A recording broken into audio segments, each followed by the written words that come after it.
बिस्मिल्लाहिर्रहमानिर्रहीम।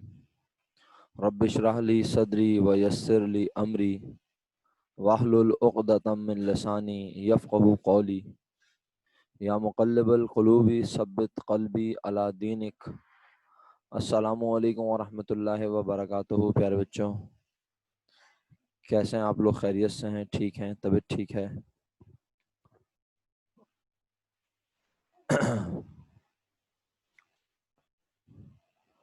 अच्छा, अख्तर साहब अगर मेरी आवाज़ सुन रहे हैं तो अख्तर साहब आपसे रिक्वेस्ट है, ये जितने बच्चे फर्स्ट ईयर में हो गए हैं रजिस्टर्ड, इनके ईमेल एड्रेस मुझे भेज दीजिएगा आज प्लीज़, ताकि मैं इन लोगों को जो है वीडियोस शेयर करवा दूं। जो इनकी प्रीवियस क्लासेस की वीडियो जो हैं, जो बनी हैं, वो मैं शेयर करवा दूं। उसके लिए मुझे काइंडली, अगर अख्तर साहब सुन रहे हैं तो इन बच्चों के ईमेल एड्रेस भेज दीजिएगा सर, ठीक है? आप लोगों ने अपने ईमेल एड्रेस प्रोवाइड किए हैं? फसीहा, सादिया, आयशा, आप लोगों ने अपने ईमेल एड्रेस प्रोवाइड किए हैं कोचिंग सेंटर को? जी सर। ओके, सादिया और फसीहा ने किए हैं ईमेल एड्रेस प्रोवाइड, तो मेरा ख्याल है आयशा ने बताया है। जी सर। अच्छा, सादिया को और आयशा को मेरी आवाज़ आ रही है? सॉरी, सादिया को और फसीहा को। जी सर, आ रही है। ओके ओके ओके, ठीक है। चलें, अगर आप लोग अपने ईमेल एड्रेस प्रोवाइड कर चुके हैं तो उस ईमेल एड्रेस पर मैं इंशाल्लाह जो है वो फिर लेकर सर अख्तर से यकीनन आपको वीडियो शेयर करवा दूंगा। अच्छा, मुझे ये बता सकते हैं कि फसीहा, आप लास्ट क्लास में थी ना बेटा? क्या आप ये बता सकती हैं कि हमने लास्ट क्लास में किस पॉइंट तक डिस्कस किया, कहाँ तक पढ़ा था? कुछ याद है किसी को? सर, हमने टाइप्स ऑफ बिजनेस पढ़ी थी। ओके, और टाइप्स ऑफ बिजनेस समझाने के बाद मैंने आप लोगों से पूछना शुरू किया था कि कौन सा बिजनेस किस कैटेगरी में जाएगा। जी सर। अच्छा, कहाँ तक पूछ लिया था? सारे पूछ लिए थे ये पॉइंट, मीट शॉप, ये सारे कहाँ तक पूछे थे? कुछ याद है? आयशा, आप जी भी सर, थी? तकरीबन सारे ही हो गए थे। सारे हो गए थे? ये शायद सोच, नहीं नहीं नहीं नहीं सर, आपने टेलर तक पूछा था। हाँ वही कह रहा हूँ, ठीक है। तो टेलर जो है वो सर्विसेज प्रोवाइड करता है। सादिया, आप क्लास में थी लास्ट? याद है हमने टेलर शॉप तक पढ़ा है? सादिया और आयशा, आप दोनों को मेरी आवाज आ रही है? जी सर, आ रही है। तो बेटा, जी टेलर सर। टेलर शॉप तक पढ़ा था ना हमने, वहां से आगे से कंटिन्यू कर रहे हैं। और अभी भी आप लोग ही जवाब देंगे, ठीक है? सर, आपने सारा ही समझा दिया था। सारे समझा दिए? मुझे तो याद पड़ता है मैंने सारी नहीं समझाया, मैंने सिर्फ टेलर शॉप तक समझाए। सारे समझा दिए तो अभी 1 मिनट में पता चल जाएगा। आप लोग जवाब दो फटाफट, क्या ख्याल है ना? अगर मैंने नहीं, ये सारे बिजनेस होते हैं ये तो समझाया था। आयशा और सादिया और फसिया, आप में से किसने बोला सारे समझा दिए थे? मैं उसी से बोल रहा हूँ कि बेटा मैंने ये तो समझा दिया था कि ये सारे बिजनेस होते हैं, लेकिन इसमें से कौन सा बिजनेस इन तीनों में से कैटेगरी में आएगा ये मैंने नहीं समझाया था। ये तो आप जवाब दे रहे थे, याद करें। आपने बताया था कि सर मीट शॉप जो है, पहले तो किसी ने बोलने की कोशिश की थी मैन्युफैक्चरिंग, याद आया? मेरा ख्याल है सादिया ने कहा था, अगर मैं गलत ना हूँ। फिर मैंने समझाया था भाई मीट शॉप वाला जो है वो खरीद के लाता है और बेचता है, ठीक है? तो फिर आपने कहा था हाँ सर। फिर मेडिकल स्टोर को कहा था कि ये हमारा ट्रेडिंग बिजनेस है, इंपोर्टेंट एक्सपोर्ट ट्रेडिंग है। फ्रूट सेलर जो है वो ट्रेडिंग बिजनेस करता है। तो बहरहाल अब टेलर शॉप से आगे बढ़ते हैं। कॉस्मेटिक प्रोड्यूसिंग फैक्ट्रीज या कॉस्मेटिक्स की कंपनीज, तो आप इनको क्या कहेंगे? कौन सा बिजनेस कहेंगे? जल्दी बताएं, शाबाश। Sir, manufacturing. ओके ओके, मैं आगे बढ़ रहा हूँ। अब एक भी शख्स जवाब देता जाएगा तो मैं आगे बढ़ता जाऊंगा। जे डॉट को आप क्या समझती हैं? जी। सर, ये मैन्युफैक्चरिंग भी है और जो सर वो क्या कहते हैं, ट्रेडिंग भी कर रहा है। अच्छा, ट्रेडिंग कैसे कर रहा है? थोड़ा ट्रेडिंग के बारे में समझा दें। सर, ये मतलब कपड़े सीते हैं और फिर आगे प्रोवाइड करते, फिर हम उनको खरीदते हैं कपड़ों को। नहीं, कपड़े सीते हैं और फिर बेचते हैं, तो जी। इसका मतलब है बना के बेच रहे हैं जी या खरीद के बेच रहे हैं? सर, बना के बेच रहे हैं। तो ट्रेडिंग बिजनेस की क्या पहचान है? कि सर वो बनाकर बेचे किसी चीज को। ट्रेडिंग बिजनेस बनाकर बेचे? सोच लो नहीं मेरा नहीं बच्चा। नहीं नहीं हाँ, नहीं नहीं। सादिया बेटे जिंदा हो जाओ। आयशा, फसीहा की मदद करो, वो तो बेचारी। हाँ, सर ऐसा कारोबार जहाँ सामान को खरीदा जाए और उसी हालत में बेचा जाए। तो जे डॉट के बारे में इरशाद फरमाइए ना, फसीहा बेचारी को क्यों फंसवाया हुआ अकेला? जे डॉट को कौन सा बिजनेस कहेंगे आप? अच्छा है वो। जी, जे डॉट मैन्युफैक्चरिंग बिजनेस होगा। आयशा बेटा, आपको समझ में नहीं आ रहा मेरा बच्चा? सर आ गए। तो फिर आपने भी पार्टिसिपेट करना है ना दूसरों की तरह। फसीहा और सादिया ही थोड़ी बोलेंगी, आप भी बताएंगी। चलें, अब आप अगला वाला बताएं, एप्पल और सैमसंग के बारे में क्या कहती हैं आप?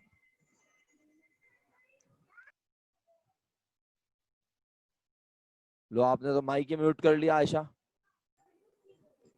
एप्पल और सैमसंग के सर बारे में। मैन्युफैक्चरिंग।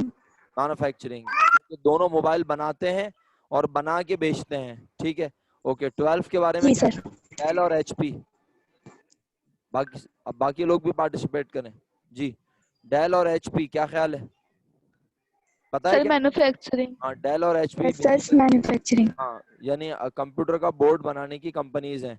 सही है, प्रोसेसर बनाते हैं, आसान लफ्जों में बोर्ड्स बनाते हैं, मदर बोर्ड्स बनाते हैं। ओके, तो मैन्युफैक्चरिंग कंपनी। जोंग, यूफोन और टेलीनॉर के बारे में क्या ख्याल है? Sir service. Okay, very good, service business है। सही है। केएफसी, मैकडोनल्ड के बारे में क्या ख्याल है? Sir manufacture. एक्सीलेंट। उसके बाद स्कूल्स, कोचिंग सेंटर के बारे में क्या ख्याल है? Service. Sir school, coaching centre service business है। उबर, करीम, बाइकिया के बारे में क्या ख्याल है? सर्विस। सर्विस। सर्विस बिजनेस है। ओके, और इसके अलावा आपको दुनिया में कोई ऐसा काम नजर आ रहा है जो कि इन तीनों कैटेगरी में नहीं आता? अगर आपके दिमाग में है तो मुझसे शेयर करें, मैं आपको बताता हूँ कि कौन सा किस कैटेगरी में आएगा। पहले आयशा से पूछते हैं। आयशा, कोई ऐसा काम नजर आता है दुनिया में जो बिजनेस हो और इन तीनों में ना हो? आज ही बताना है बेटे। No sir. अच्छा, इतना सोचते ही नहीं है आप, ये भी जवाब दे सकते हैं सर इतना हम सोचते ही नहीं है तो क्या जरूरत है, क्या ख्याल है ना? हाँ भी सादिया, कोई ऐसा कारोबार नजर आ रहा है दुनिया में जो इन तीनों कैटेगरी में से ना हो?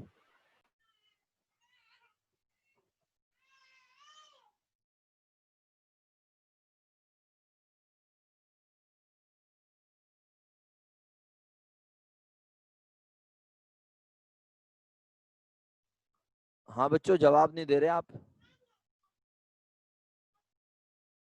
नहीं सर नहीं आता। ओके, फसीहा, आपके ख्याल में? सोच रही थी सादिया, ऐसा लग रहा है। सर आता है। कौन सा? सर जो फलाह बहबूद के लिए काम करते हैं, वेलफेयर के लिए काम जो तो करते हैं। तो क्या वो बिजनेस आज आज फसीहा तुम्हारी, आज मुझे लग रहा है फसीहा जो है ना वो अप टू द मार्क नहीं है। मेरा ख्याल है फसीहा की तबीयत वबीयत डिस्टर्ब है। तबीयत तो ठीक है ना मेरा बच्चा? है? जी जी सर। हाँ। अरे मेरा जी बच्चा, मैं बिजनेस पूछ रहा हूँ, बिजनेस। क्या कोई ऐसा बिजनेस है जो इन तीनों कैटेगरी में नहीं आता?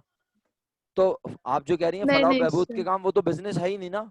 वो तो नॉन प्रॉफिट, वो तो जी नॉन प्रॉफिट है। मैं कह रहा हूँ कोई बिजनेस इन कैटेगरी में ऐसा है जो इनमें ना आता हो। नहीं नहीं सर। Okay, excellent. इसके बाद टाइप्स ऑफ बिजनेस ऑर्गेनाइजेशन। अच्छा, ये मैंने बताया था 95 और 5%, जल्दी बताओ। नहीं सर नहीं बता। अच्छा, अभी बता देता हूँ।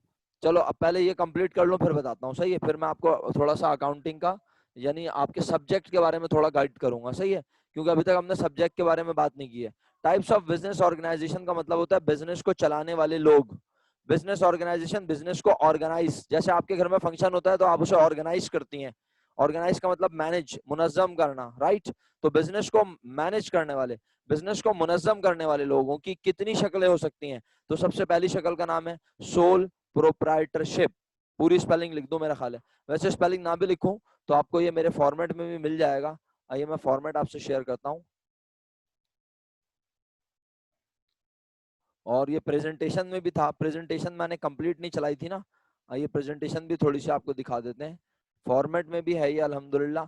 बिजनेस, और फिर बिजनेस के टाइप्स, ट्रेडिंग, सर्विस और मैन्युफैक्चरिंग। कोई बच्चा अगर भूल जाता है कि सर ने क्या बताया था, वो इस फॉर्मेट से देख के पढ़ सकता है। Forms of business organisation, sole proprietorship, पूरी स्पेलिंग लिखी हुई है, पार्टनरशिप एंड कंपनी, सही है? ये तीनों आप इससे भी पढ़ सकते हैं। इसके अलावा बड़ा आसान सा तरीका, एक प्रेजेंटेशन है छोटी सी, उस प्रेजेंटेशन में मैं आपको शो कर देता हूँ, अगर आप देख लें जल्दी से तो बड़ा अच्छा काम हो जाए।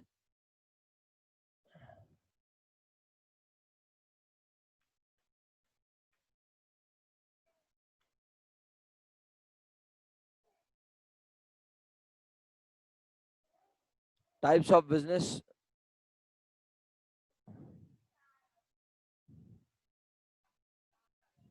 Business organisation, sole proprietorship, partnership, joint stock corporation.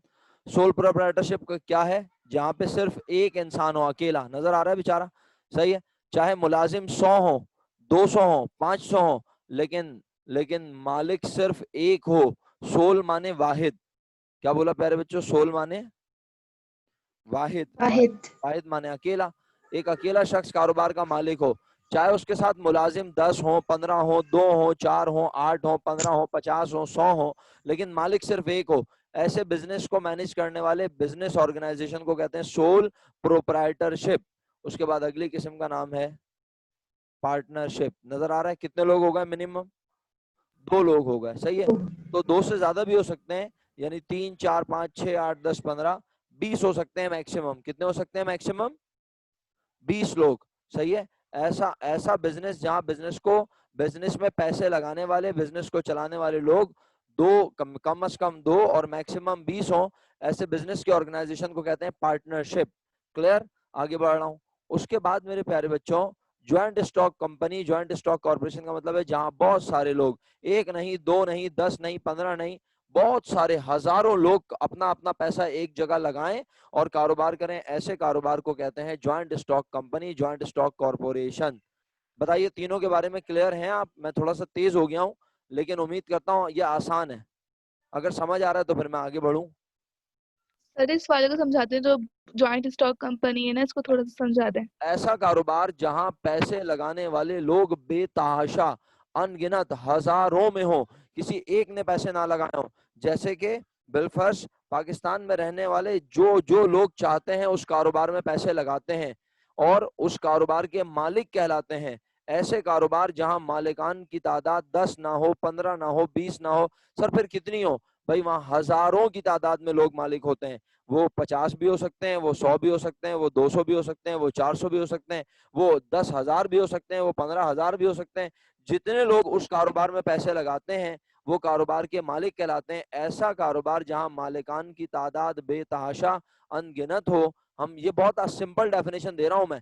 आप जब अपने क्या कहते हैं पीओसी पढ़ेंगे या पढ़ रहे हैं अगर सर आबिद से, तो पीओसी में सर आबिद ने आपको कंपनी के बारे में बताया होगा, और अगर नहीं बताया तो बताएंगे इंशाल्लाह। वो आपको चैप्टर पढ़ाएंगे कि पार्टनरशिप और के एडवांटेजेस क्या होते हैं, पार्टनरशिप कैसे होती है, ज्वाइंट स्टॉक कंपनी क्या होती है, मेमोरेंडम क्या होता है, तो वो पूरा आपको डिटेल में पढ़ाएंगे। मैं सिर्फ आपको इंट्रो दे रहा हूँ कि बिजनेस को चलाने वाली मैनेजमेंट 3 शक्लों में हो सकती है। बिजनेस के मालिकान, बिजनेस में पैसा लगाने वाले लोग 3 शक्लों में हो सकते हैं। पहला, एक अकेले पैसे लगाने वाला, कॉल्ड सोल प्रोप्राइटरशिप, राइट। दूसरा, जहां पैसे लगाने वाले कम से कम 2 हों, जी सर। कम से कम 2 होंगे तो उसे कहेंगे हम पार्टनरशिप, राइट। और जहां पैसे लगाने वाले बेतहाशा, सर कितने, फिर भी भाई 50 हो सकते हैं, 30 हो सकते हैं, 35 हो सकते हैं, 100 हो सकते हैं, 150 हो सकते हैं, सही है। यानी बहुत सारे लोग सर अपना अपना ऐसा पैसा, कौन सा बिजनेस होगा? बहुत सारे बिजनेस हैं बेटे। आपके ख्याल में क्या एप्पल कंपनी किसी एक बंदे की है? आपके ख्याल में क्या, आपके ख्याल में ये जो पाकिस्तान में के कराची इलेक्ट्रिक है, आपके घर बिजली प्रोवाइड कर रही है, आपके ख्याल में क्या कोई एक शख्स इसका मालिक है? आपके ख्याल में क्या ये जो एचबीएल बैंक है इसका कोई एक शख्स मालिक है? आपके ख्याल में क्या एमसीबी बैंक का कोई एक शख्स मालिक है? बहुत बड़े बड़े बिजनेसेस हैं। आपको क्या लगता है कि ये जो आपके इलाके में एक एमसीबी बैंक या एचबीएल बैंक होता है, तो जो जो मतलब जो चाहता है अपने इलाके में बैंक खोल लेता है? नहीं, असल में ये एक बहुत बड़ी कंपनी है। आपकी, आप सबकी नॉलेज के लिए ये भी बताता चलूं, ये देखिए, अगर आप प्रेजेंटेशन में देखें गौर से, मैं दिखाता हूं क्योंकि मैंने ये स्किप कर दिया ना, तो मैंने कहा थोड़ा तेज हो जाऊं यार, बहुत दिन हो गया मैं अभी तक अकाउंटिंग पे नहीं पहुंच पा रहा। तो आप अगर गौर से देखें तो ये छोटे पैमाने के कारोबार है, सही है, छोटे पैमाने का कारोबार है। ये बड़े पैमाने का कारोबार है। और पता है आपको, ये जो कुछ स्कूल भी हैं, नाम ले लेता हूं, चले, मैं कोई मसला नहीं है नाम लेने में, जैसे एयर ब्लू, पीआईए, सही है। और ये इसी तरह कोई बहुत बड़ी घी बनाने की फैक्ट्री, घी बनाने का कोई कंपनी, सीमेंट बनाने की कंपनी, सही है। तो ये जो ऐसे कारोबार होते हैं, या कोई 1 2 4 6 8 10 लोग पैसे नहीं लगाते, वरना बेटा हमारे मुल्क में तो सारा पैसा फिर नवाज शरीफ जरदारी नहीं लगाया हुआ होता, क्या ख्याल है ना। ऐसे बहुत सारे कारोबार होते हैं जहाँ पे एक से ज्यादा लोग अपने पैसे इन्वेस्ट करते हैं, तो उसको कहते हैं कंपनी। अभी भी कंफ्यूज है आप लोग? मिसाल मिल गई आपको? जी सर, समझ में आ जी गया। सर। आगे बढ़ूं, इजाजत है? मुझे लग रहा है जी सर सर। आबिद ने मुझे लग रहा है सर आबिद ने अभी तक आप लोगों को कंपनी बताया नहीं है, कंपनी का लफ्ज। अभी क्या पढ़ रहे हैं आजकल आप लोग वहाँ? 1 महीना तो हो गया माशाल्लाह। सर आबिद के पास क्या पढ़ रहे हैं, कोई बताएगा मुझे? अभी स्टार्ट किया इंडस्ट्रीज वगैरह का चैप्टर। क्या मतलब, आपने फर्स्ट ईयर तो पिछले महीने क्या पढ़ा है?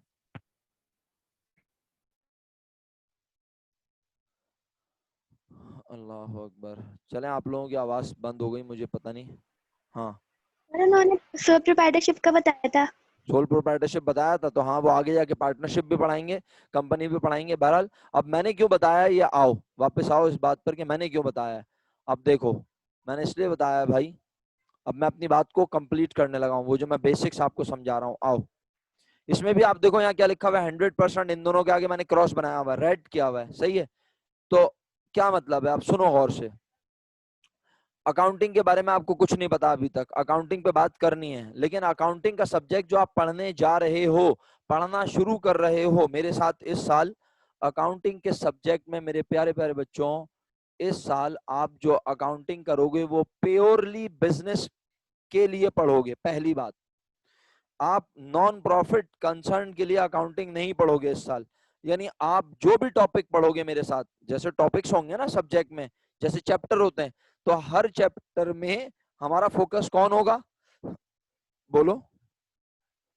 बिजनेस।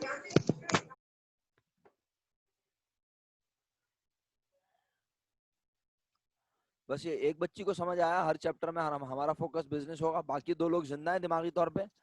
अगर हैं तो नहीं आगे, सर, बिजनेस ही होगा, तो बिजनेस होगा। मैंने बोला नहीं था। अच्छा अच्छा, ओके ओके, नहीं आप तीनों बोलें, खुल के बोलें, आप बेफिक्र होके। हाँ, जब नंबर ऑफ स्टूडेंट बढ़ जाएंगे, फिर मुझे लगेगा कि मुश्किल हो रहा है, आवाजें समझने में मुश्किल हो रही है, फिर मैं बोलूंगा, आप लोग मुझे मैसेज करके बताएं। अभी आप बोल सकती हैं, ओके। अच्छा, तो जो हम बिजनेस पढ़ेंगे ना, वो बिजनेस कौन सा होगा?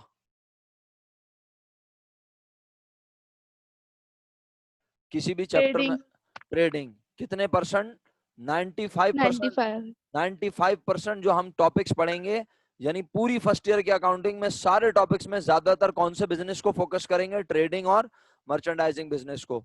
सर्विस बिजनेस को फोकस नहीं करेंगे, करेंगे बस सिर्फ 5%। सर ये 95 और 5% समझ नहीं आ रहा। अरे मेरा बच्चा, इसका मतलब यह है कि तुम जो फर्स्ट ईयर में अकाउंटिंग पढ़ोगे ना बिजनेस के लिए, तो कौन से बिजनेस के लिए सबसे ज्यादा पढ़ोगे?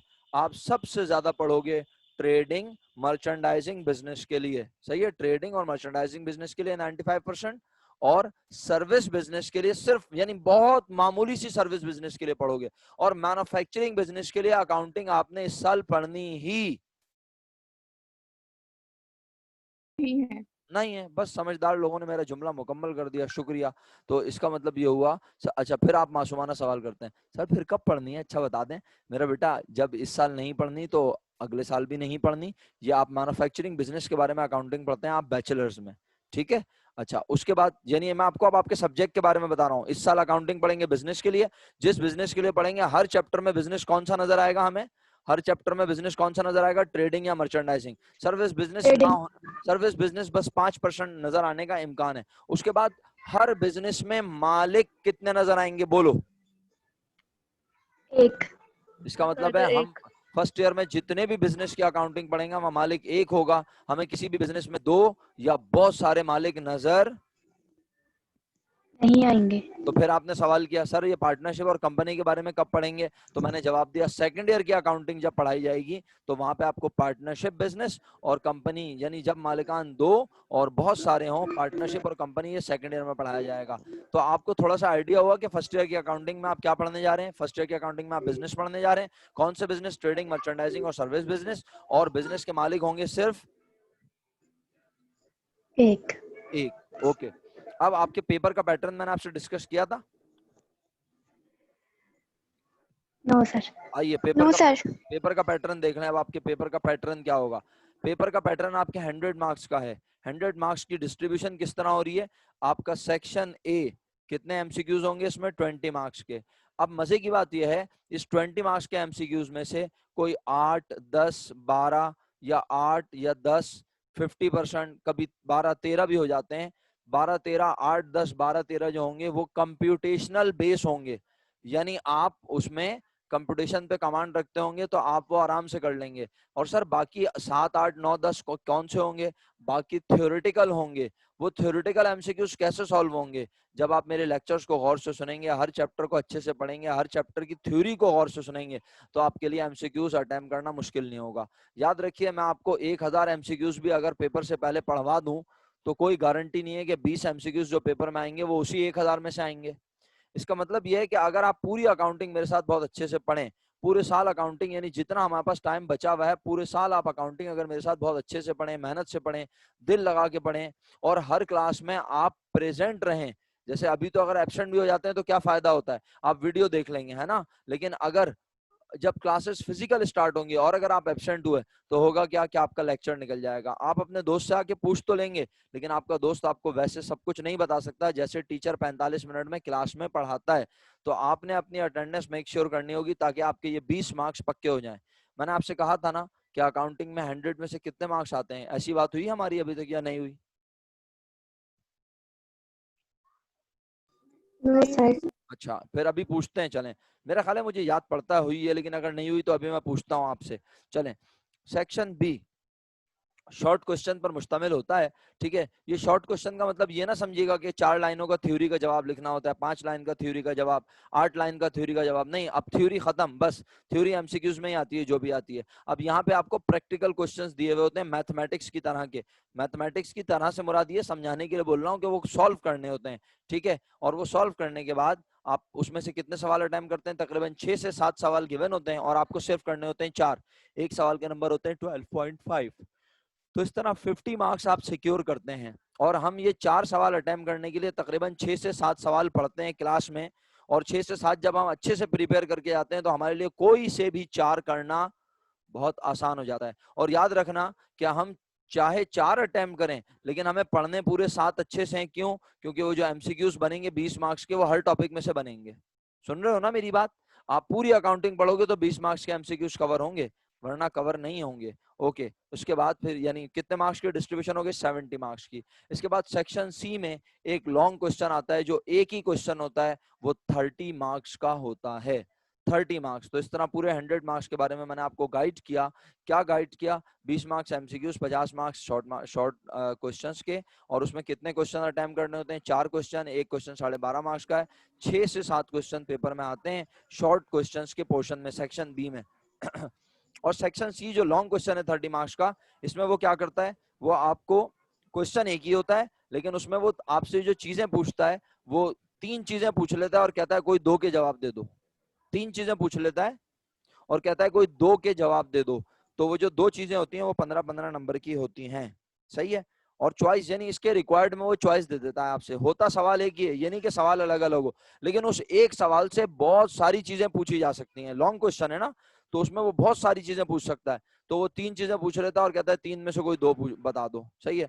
4 चीजें दे देता है, कहता है 4 में से कोई 2 बता दो, 3 बता दो। तो इसका मतलब है हम ये सब पढ़ेंगे, जब पढ़ेंगे तो अल्लाह के हुक्म से चीजें समझ आएंगी।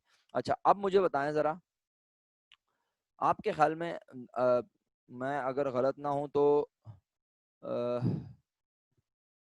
आयशा आयशा की बहन है ना जो हमारे साथ यहाँ सेकेंड ईयर में पढ़ती है? आयशा ऐसे ही है ना बेटा? जी सर। अच्छा, तो आयशा तो, लेकिन आयशा भी अभी सही एग्जैक्ट आइडिया इसलिए नहीं दे सकेगी क्योंकि फर्स्ट ईयर में इनकी बहन के पेपर ही नहीं हुए, है ना। कोरोना की वजह से सारे बच्चे प्रोमोट हो गए। अच्छा, तो फिर भी आयशा से पूछते हैं, बेटा आपके ख्याल में मेरा बच्चा 100 में से कितने मार्क्स आ जाते होंगे बच्चों के ऑन एन एवरेज? वैसे तो बच्चे फेल भी होते हैं माजरत के साथ, है ना, लेकिन आपके ख्याल में ऑन एन एवरेज एक बच्चे के कितने मार्क्स आते होंगे इस सब्जेक्ट में आपके ख्याल में? आपको कराची का बोर्ड का सर निजाम? 75। 75। आपको कराची के बोर्ड का निजाम पता है? कराची का निजाम पता है? बोर्ड के पेपर्स का आइडिया है किस तरह है? तो 75 कह रही हैं। ओके, सादिया आप क्या कहती हैं ऑन एन एवरेज?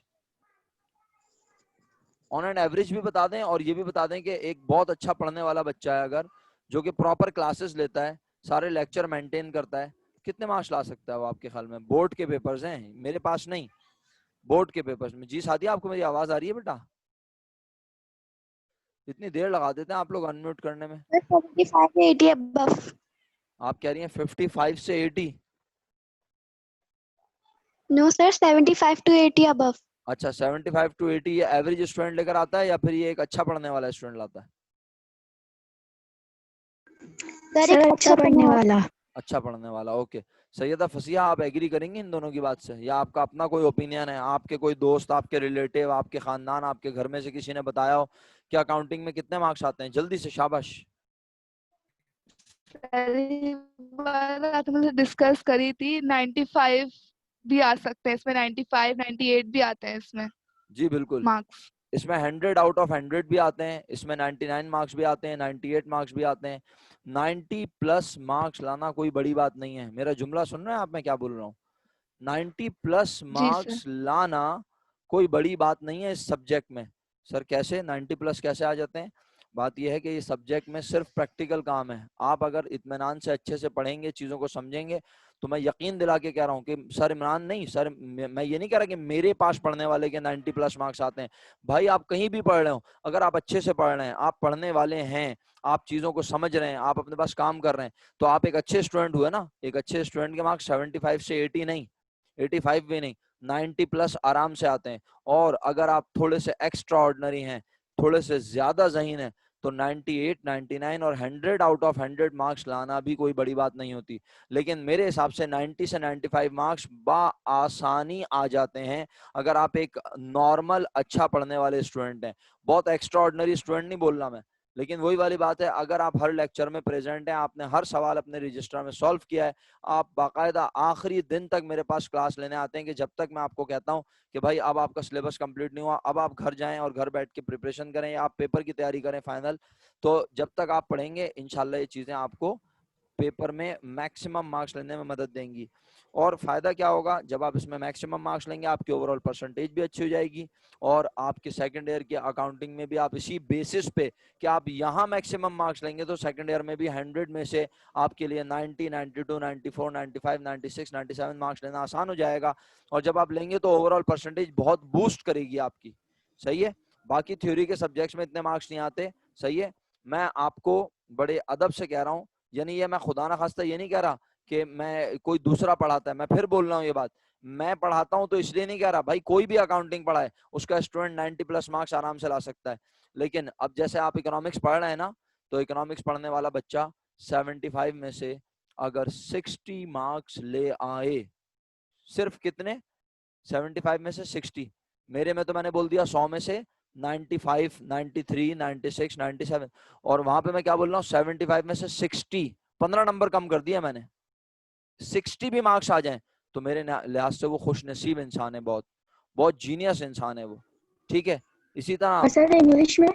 इंग्लिश में आपकी इंग्लिश 100 मार्क्स की है ना, अब ये चेंज हुआ ना आप लोगों की सारी चीजें। इंग्लिश 100 मार्क्स की है, 75 100 मार्क्स की है। अब 100 मार्क्स की इंग्लिश में से आप अगर 80 मार्क्स ले आए, 80 मार्क्स, 80 भी चले ज्यादा हो गए, 75 मार्क्स ले आए, यकीन करें आप एक्स्ट्रा ऑर्डिनरी स्टूडेंट हैं, एक्स्ट्रा ऑर्डिनरी। समझ रहे हैं आप मेरी बात? इसका मतलब है कि परसेंटेज बूस्ट करने वाले दो सब्जेक्ट हैं, एक तो मेरा हो गया अकाउंटिंग, और दूसरा सब्जेक्ट पता है कौन सा परसेंटेज बूस्ट करता है? वो करता है बिजनेस मैथमेटिक्स। बिजनेस मैथमेटिक्स में से 50 में से 50, 49, 48 हर साल पता नहीं कितने बच्चों के आते हैं।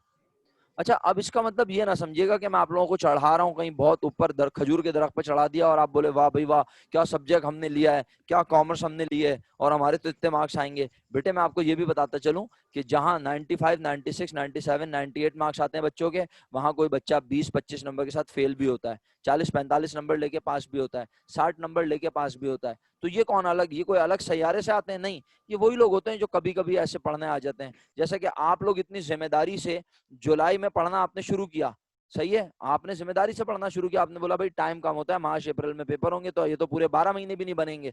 ठीक है। लेकिन आपको मैं दिखाऊंगा, अभी आप देखिएगा कि अभी आहिस्ता आहिस्ता आपको लगेगा कि बच्चे बढ़ रहे हैं क्लास में। क्यों? क्योंकि वो जो अभी सो के उठेंगे, जागेंगे, वो कहेंगे हाँ चलो आप पढ़ लेते हैं, आप पढ़ लेते हैं, आप पढ़ लेते हैं। तो आप देखिएगा कि अक्टूबर, नवंबर, दिसंबर और इवन जनवरी में भी एडमिशन आ रहे होंगे। जनवरी में नए बच्चे आके बैठ रहे होंगे, नया सेक्शन बन रहा होगा। तो आप खुद बताएं, अगर आपको 3 वक्त का खाना एक साथ खिलाऊंगा तो खा तो लेंगे, लेकिन क्या आपका डाइजेस्टिव सिस्टम सही रहेगा? खराब हो जाएगा ना। तो ऐसा ही होता है, बच्चा 1-2 महीने में सब कुछ पढ़ने की कोशिश करता है, कुछ भी नहीं पढ़ पाता, तो या तो फेल होता है, या फिर और कुछ ऐसे भी होते हैं, अल्लाह माफ करे, जुलाई अगस्त से पढ़ रहे होते हैं लेकिन पढ़ ही नहीं रहे होते हैं, बस बेचारे पढ़े हुए होते हैं। समझ रहे हैं आप मैं क्या कह रहा हूँ? वो क्लास में पढ़े हुए होते हैं, वो पढ़ नहीं रहे होते, वो पढ़े हुए होते हैं। ऐसे पढ़े हुए लोग भी जो होते हैं ना, वो भी बस 50-60 नंबर 70 नंबर लेके पास हो जाते हैं। तो बहरहाल ये मेरा फर्ज था कि मैंने आपको बताया। अब पेपर की डिस्ट्रीब्यूशन अगर समझ आ गई है तो अब यकीनन हम, मेरा ख्याल है, इस बात पे चलें। अब हमें चलना चाहिए किस बात पे, कि भाई सर अब ये बता दें प्लीज कि व्हाट इज अकाउंटिंग। अकाउंटिंग क्या है सर, अब तो बता दें। अकाउंटिंग का सब्जेक्ट आपने शुरू कर दिया, लेकिन आपने ये नहीं बताया कि अकाउंटिंग है क्या। तो मेरे बच्चों, अकाउंटिंग का लफ्ज, आपके ख्याल में अकाउंटिंग क्या है? आप में से कोई बोलना चाहेगा? कोई आपके, वो आप आपने पहले भी पूछा था। पहले पूछा था। अकाउंटिंग काउंटिंग के वर्ड से निकला है। काउंटिंग का मतलब, काउंटिंग का मतलब हिसाब ना। किताब, हिसाब किताब करना बात। Yes sir. ओके, तो अल्हम्दुलिल्लाह अगर हम ये पढ़ चुके हैं कि काउंटिंग अकाउंटिंग क्या है, तो आइए जरा इस फॉर्मेट पे आते हैं। डेफिनेशन डिस्कस कर ली मैंने अकाउंटिंग की या नहीं? अभी नहीं की ना। बस सिर्फ इतनी नहीं बात हुई सर। थी, सिर्फ इतनी बात हुई है कि अकाउंटिंग का वर्ड काउंटिंग से निकला है, और काउंटिंग का मतलब हिसाब किताब करना, ये बात हुई है ना हमारी। और हिसाब किताब दुनिया का हर शख्स जानता है, ये भी बोला था हमने। आप तीनों भी हिसाब किताब करना जानती जी हैं ना, सर। माशाल्लाह, वेरी गुड। आप जी तीनों भी सर। हिसाब किताब करना जानती हैं, ओके। तो अब जो आप, आखिर हम हिसाब किताब जो करते हैं वो करते क्यों हैं? उस हिसाब किताब करने की वजह क्या होती है? हम अकाउंटिंग करते क्यों हैं, हिसाब किताब क्यों करते हैं? तो आइए इस हिसाब किताब करने की पर्पस ऑफ अकाउंटिंग वजह पढ़ लें। वैसे तो ये थ्योरी है, आपने ये थ्योरी याद नहीं करनी, आपने ये पूरा पैराग्राफ याद नहीं करना, सिर्फ आपने इतनी सी लाइन याद रखनी है, ये बस। समझ रहे हैं? सिर्फ इतनी सी लाइन। और अगर आपको ये लाइन, मुश्किल लग रही है तो आप ये ब्रैकेट वाली लाइन याद कर लें बस। और ये भी रट्टा नहीं लगानी, सिर्फ इसको समझ लें। आप अल्लाह के हुक्म से, सर क्यों, ये क्यों आप याद करवा रहे हैं? ओ भाई, एमसीक्यूज में अगर कोई इस तरह का एमसीक्यू आ गया कि उसने लिखा द पर्पस ऑफ अकाउंटिंग और नीचे 4 ऑप्शन दे दिए, सुनना है ना आप मेरी बात, मैं क्या कह रहा हूँ? The purpose of accounting is, और नीचे 4 ऑप्शन दे दिए, तो बेटे आपको अगर पता ही नहीं होगा कि पर्पस ऑफ अकाउंटिंग क्या होता है तो आप क्या बताएंगे? तो पर्पस ऑफ अकाउंटिंग क्या है? आइए मैं आसान इंग्लिश में पढ़ता हूँ। The basic purpose of accounting is to provide, बुनियादी मकसद अकाउंटिंग का मुहैया करना है, फराहम करना है, प्रोवाइड करना है क्या? इंफॉर्मेशन। अकाउंटिंग करने का बुनियादी मकसद क्या है? मुहैया करना, फराहम करना। क्या फराहम करना? Information. Useful in making economic decisions. Sir क्या मतलब हुआ? इकोनॉमिक डिसीजंस को लेने में जो हमें इंफॉर्मेशन मदद करे, अकाउंटिंग वो मदद हमें फराहम करती है। अकाउंटिंग वो इंफॉर्मेशन हमें फराहम करती है जो हमें मुआशी फैसले लेने में मदद करे। अच्छा सर हमें समझ में नहीं आया, बताओ ईमानदारी से, ये समझ आ रहा है या नहीं, क्या बोल रहा हूं मैं? द मेन अगर नहीं समझ आ रहा ना तो पहले ये वाली लाइन पढ़ लूं फिर बोलता हूँ। The main information a businessman require, जो सबसे ज्यादा इंफॉर्मेशन, जो सबसे खास इंफॉर्मेशन, जो सबसे इंपॉर्टेंट बात एक बिजनेसमैन को चाहिए होती है, वो क्या होती है? Is the profit. प्रॉफिट और लॉस ऑफ हिज बिजनेस। एक शख्स को अपने कारोबार से जो सबसे ज्यादा जरूरी चीज जाननी होती है, वो जाननी होती है कि उसे बिजनेस करने से प्रॉफिट हुआ या loss. And this information provided to him by the accounting. Accounting. अच्छा अब जल्दी से एक बात बोल रहा हूँ, बड़ी कीमती बात है, गौर से सुननी है आप सबने, वक्त खत्म होने पे है लेकिन सुने गौर से मेरा बेटा। इसका मतलब है अकाउंटिंग करने से बिजनेस का प्रॉफिट लॉस पता चलता है। तो बिजनेस तो ठेले वाला, फ्रूट बेचने वाला भी कर रहा है, तो क्या आपके ख्याल में उस ठेले वाले के पास शाम को कोई शख्स आता होगा, टोयोटा कोरोला से उतरता होगा, होंडा सिविक से उतरता होगा, रोल्स रॉयस से उतरता होगा, बीएमडब्ल्यू से उतर के बोलता होगा सर मैं आपका हिसाब किताब कर दूं, और फिर वो उसको ठेले वाले को बता के जाता होगा सर आपको इतना प्रॉफिट हुआ और लाइए मेरी सैलरी दे दीजिए? क्या पान वाले की दुकान पर रोजाना कोई अकाउंटेंट आता होगा क्या बर्गर वाले की दुकान पे रोजाना कोई अकाउंटेंट आता है? क्या दूध दही वाले की दुकान पे रोजाना कोई हिसाब किताब करने वाला आता है? क्या मोची के पास रोजाना अकाउंटेंट आके बोलता है सर मैं आपका प्रॉफिट बताऊं? तो ये सब लोग तो अकाउंटिंग, कंप्लीट माय सेंटेंस, ये लोग तो अपना नहीं प्रॉफिट, पढ़े होते। तो ये लोग अपना प्रॉफिट क्या किसी अकाउंटेंट से निकलवाते हैं जाके?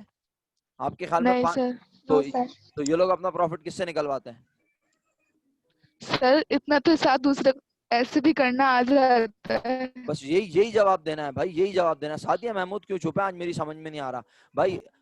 आम इंसान, हर इंसान को इतना हिसाब किताब करना तो आता है, हर इंसान प्रॉफिट और लॉस जानता है। भाई कोई चीज 100 रुपए की खरीदी, 120 रुपए की बेची तो 20 रुपए प्रॉफिट हुआ। कोई चीज 100 रुपए की खरीदी, 90 रुपए की बेची तो 10 रुपए लॉस हुआ। इसका मतलब है हर इंसान मुनाफे और नुकसान के बारे में जानता है, तो वो हिसाब किताब कर सकता है। लेकिन अब सोचो, अगर एक छोटा सा ठेला है, एक छोटी सी दूध की दुकान है, तो कारोबार का हिसाब किताब करना आसान है। मालिक कारोबार भी साथ साथ करेगा और हिसाब किताब भी साथ साथ करेगा। एक डॉक्टर साहब ने एक छोटी सी क्लिनिक खोली, वो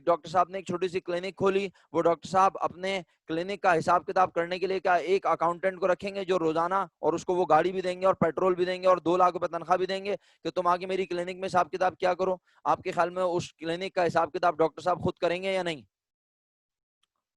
या कंपाउंडर खुद ही करेंगे। कंपाउंडर को बोल करेंगे। देंगे, है ना, कंपाउंडर को बोल देंगे भाई तुम हिसाब किताब कर दिया करो। स्लिप बनाने वाले को बोल देंगे तुम देख लिया करो, लिख लिया करो रजिस्टर में कितने पेशेंट आए, हमने हर पेशेंट से कितने रुपए लिए, और फिर शाम को मुझे बता दिया करो इतने पैसे आए। इसका मतलब है वो खुद ही हिसाब किताब करते हैं। लेकिन जब वही डॉक्टर साहब देखते देखते एक छोटे से हॉस्पिटल, छोटी सी क्लिनिक से एक अपना उसी क्लिनिक में एक डॉक्टर को बोलते हैं अब तुम सुबह आके बैठा करो, एक डॉक्टर को बोलते हैं तुम दोपहर में आके बैठा करो, फिर एक वक्त आता है वो कहते हैं अब जो क्लिनिक है वो 24 आवर्स है, वो हॉस्पिटल बना देते हैं। अब हॉस्पिटल में आके सुबह दोपहर शाम डॉक्टर ही डॉक्टर बैठ रहे हैं। अब हॉस्पिटल में रात को भी डॉक्टर्स अवेलेबल हैं। तो क्या आपके ख्याल में डॉक्टर साहब सुबह से लेकर रात तक और रात से लेकर अगली सुबह तक बस वहां बैठ के अब पेशेंट्स को देखना छोड़ देंगे, वो रिसेप्शन पे बैठ के पैसे गिनते रहेंगे बैठे हुए? बताओ, बोलो।